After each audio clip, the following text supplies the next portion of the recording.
the first part of this is really just multiplication. So pay attention to what you're doing. If it says find a product, that means you're multiplying, okay? This is just FOILing. So you are just going to do your first, outer, inner, last here.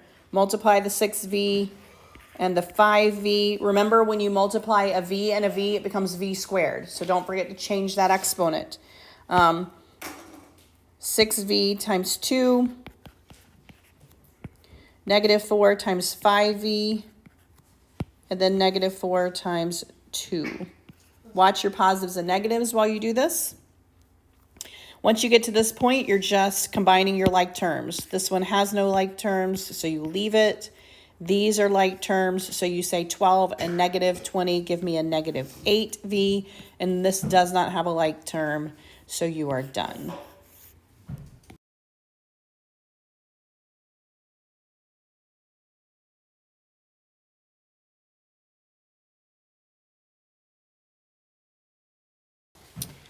The first step is always to look for a common factor. A common factor can be a variable, a common factor can be a number, a common factor can be a number and a variable, okay? So you are looking at all three terms to see if you can take something out. In this case, I'm going to say I have an x cubed, 6x squared, 8x. No numbers can come out, but an x can come out. And then I have x squared minus 6x plus 8. All right, now, once I do the common factor, I'm going to see, can I break it down even more?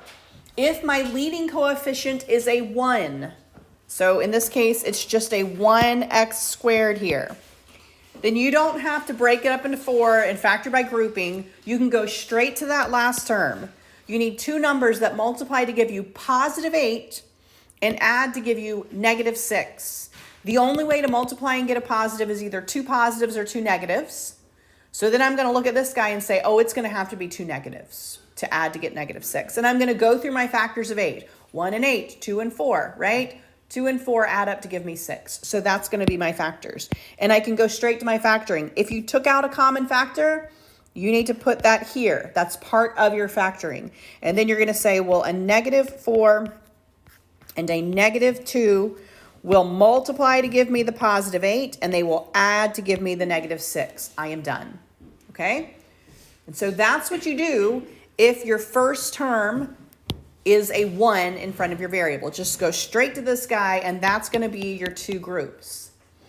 For this one, first of all, between 7, 16, and 4, I have no common factors. So now I'm going to say, okay, I'm going to solve this a different method. I cannot just look at factors of 4 because, first of all, there are no factors of 4 that add to give you 16. You're never going to find that, okay? So what you're going to do here is you're going to do the multiply across method. And by that, I mean I'm going to take the 7 and I'm going to multiply across to the 4, all right? And I'm going to say 7 times 4, well, that gives me 28. So now I need something that multiplies to give me a positive 28, but adds to give me a negative 16. Okay, negative 16. And so then I'm going to go through my factors of 28. If you have to, list them out, okay? If you have to go over here, say 1 and 28, 2 and 14, right? And go down your list. And at this point, you should be able to see 2 and 14 multiply to give you 28 and add to give you 16. Because it's negative 16, they're both going to be negative. And so I'm going to rewrite this into 4 terms. I'm going to leave the 7x squared alone. I'm going to break this up into the two terms that I found, a negative 2x and a negative 14x. And then I'm going to leave this last guy completely alone. And now I have 4 terms, and I factor 4 terms by grouping. That's how I always factor 4 terms. So I'm going to group the first 2, and I'm going to group the second 2. Now remember, if the in between these groups is a minus, I need to change this last sign. Whatever it is, I need to change it to the opposite, okay? So because my grouping had a minus in between it, I'm going to change the very last term to the opposite of what it was. And now I'm just going to look for common factors within those groups. So I'm going to say between the 7x squared and the 2x, what do they have in common? Well, all they have in common is an x. So I'm going to take that out. The 7x squared, I took out one of my x's, so I have 7x. The 2x, I took out one of my x's, so I just have the 2. And then I'm going to make sure I put this minus sign here. And I'm going to look at this group. What does this group have in common? Well, between 14 and 4, I can take a 2 out. I cannot take any variables out. So now I'm just going to divide out the 2. 14 divided by 2 is 7. I still have an x. Remember, I changed that to a minus. 4 divided by 2 is 2. When you factor by grouping, this should always happen. These two groups should be the same if you can factor by grouping. Okay, and so that's going to be my final factoring. I'm going to take this group here. That's one of my groups, 7x minus 2. And what is left over is my other group, x minus 2. That is my other group here, x minus 2. And that is my factoring for that one. So both of these are completely factored at this point.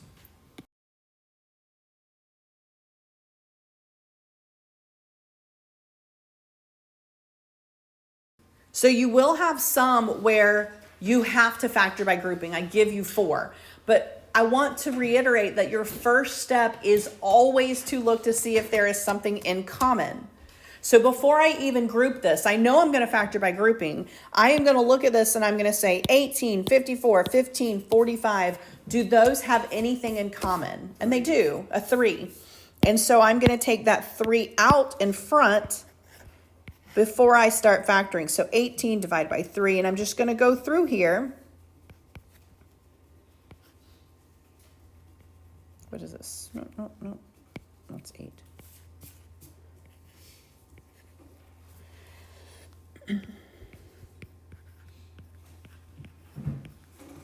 All right, and so I'm going to pull that 3 out at this point. And now I'm going to factor what's in those brackets by grouping. So I'm going to go here and I'm going to group the first 2. I'm going to group the second 2. Again, if this is a minus, I need to change this last one. It was a minus. I'm going to change it to a plus. Leave the 3 out here. What do I have in common? Well, I have a 6n squared. Take out a 6n squared. I just have an n. Divide this by 6n squared, I just have a 3. Bring down this minus. Look at this group. I have a 5 in common. 5n divided by 5 gives me the n. 15 divided by 5 gives me the 3. My next line, I'm going to put this 3 back. I still have a 3. Once again, when you factor by grouping, you should see this n plus 3 is what they both have in common. So put your group n plus 3. What's left over? 6n squared minus 5. And you are done factoring.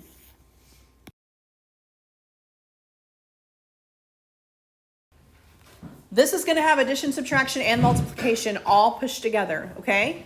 So pay attention to what it is asking you, all right?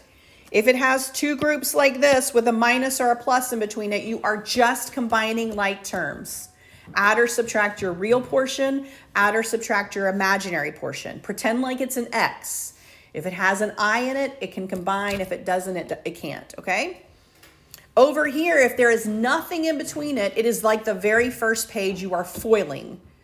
And the first step is to treat it just like an X. If you multiply an X and an X, it becomes X squared. If you multiply an I and an I, it becomes I squared.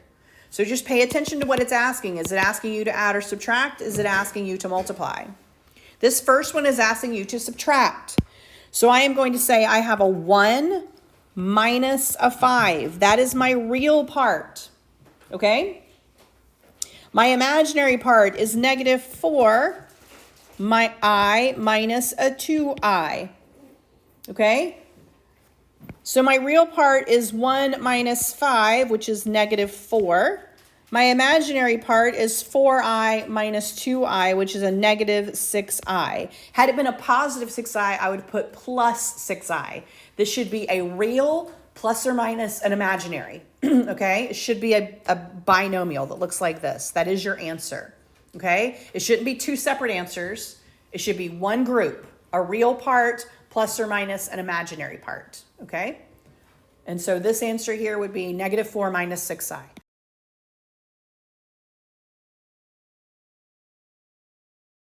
One is asking me to multiply. So I'm going to say negative 1 times negative 8. That's positive 8. Negative 1 times negative 8i is positive 8i. Positive I times negative 8i, oh, and this should have been, yeah, that's right, is negative 8i. And then positive I times negative 8i is negative 8i squared, okay? So the first thing I want to point out is this right here. Normally for a variable, you would leave it, but I squared is actually negative 1.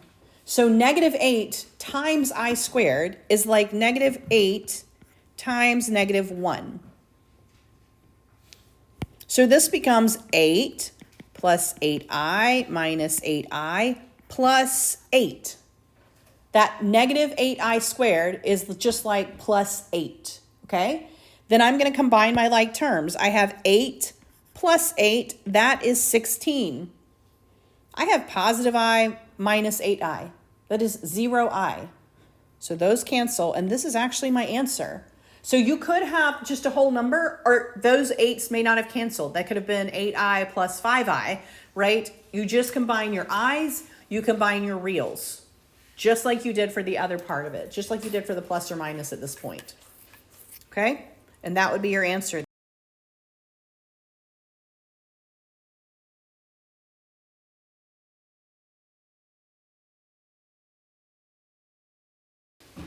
So the first part of this is asking you just factor and you're done. Stop, okay? But if it says solve, then you don't stop after your factoring. I need to know what x actually equals. So if there is an equal sign, then you need to keep going after you factor. Now, the first part of factoring is it must be equal to 0. Both of these are equal to 0. Not all of them on this sheet are equal to 0. So if you have something other than 0 right here and it wants you to solve by factoring, you need to move it over, okay? Before you do anything, move it over. It has to be equal to 0. Once it's equal to 0, you can factor. Remember, your first step in factoring is, do I have a common factor? Well, I do here. It's an x. So I can say x plus 3. That's actually how you factor that guy. It's done. And then you set each factor equal to 0. That factor is x equals 0. X plus 3 equals 0. So my two answers for x, well, this one's already solved. X can either be 0 or solve this guy, subtract your your 3 over. X can also be negative 3. So those are my answers. It can be as simple as a binomial where you just pull out your common factor. Or it can be something like this. You are going to factor this the same way you factored the first one on the first page when it didn't have a leading coefficient of 1. You're going to say 2 times 15, that is 30. Factors of 30 that add up to 13, well, that's going to be 3 and 10. So I'm going to rewrite this to be 4. 2x squared plus 3x plus 10x plus 15. I'm rewriting that middle term. I'm going to factor by grouping just like I did. My common factor here is an x. I'm left with 2x plus 3. Put the plus sign. My common factor here is a 5. 2x plus 3. And then I'm going to finish my factoring. This is one group, 2x plus 3. This is my second group, x plus 5. Remember, I'm solving, so I am not finished. I have to set each one of those equal to 0. So set 2x plus 3 equal to 0. Set x plus 5 equal to 0. Solve it. Subtract your 3. Divide by your 2. So x can equal negative 3 halves. On this side, subtract your 5. X can also equal negative 5. So negative 3 halves, negative 5. Now I am finished. Those are my answers.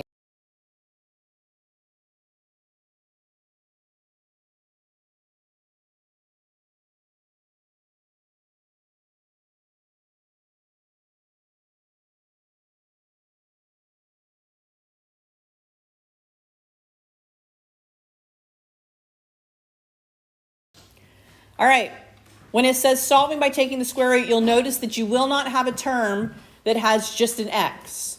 You will have an x squared and you will have constants. So your goal here is to get your x squared by itself, completely by itself.